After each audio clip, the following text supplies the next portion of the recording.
എല്ലാവരുടെയും പെയിന്റിംഗ് വളരെ നന്നായിട്ടുണ്ട്, ക്ലാസ് ടീച്ചർ പറഞ്ഞു. കുട്ടികൾക്ക് ഒത്തിരി സന്തോഷമായി.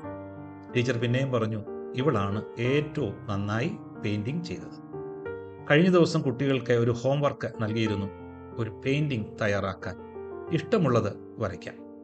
അവൾ വരച്ചത് അവളുടെ അച്ഛനും അമ്മയും അവരുടെ നടുവിൽ അവൾ ഇരിക്കുന്നതും ആയിരുന്നു. കുട്ടികൾ എല്ലാവരും പെയിന്റിംഗ് ചെയ്ത് കൊണ്ടുവന്നിട്ടുണ്ട്. വീട്ടിലെ കാറും വളർത്തുനായയും കൂട്ടിലെ തത്തയും മുറ്റത്തെ റോസായും ഒക്കെ ആയിരുന്നു അവ. എല്ലാം മനോഹരമായിരിക്കുന്നു. എന്നാൽ കൂട്ടത്തിൽ മനുഷ്യരുള്ള ഒരു പടമേ ഉണ്ടായിരുന്നുള്ളൂ. ടീച്ചർ അത് വരച്ച കുട്ടിയോട് ചോദിച്ചു, നീ എന്താ കൂട്ടുകാരെ പോലെ ഒരു പടം വരയ്ക്കാഞ്ഞത്? നിനക്ക് കാറും പൂച്ചയും തത്തയും നായയും ഒന്നുമില്ലേ? എന്താ നിന്റെ അച്ഛനും അമ്മയും നീയുമുള്ള ഒരു പടം വരച്ചത്? അവൾ പറഞ്ഞു, ടീച്ചറെ, എല്ലാം എൻ്റെ വീട്ടിലുമുണ്ട്.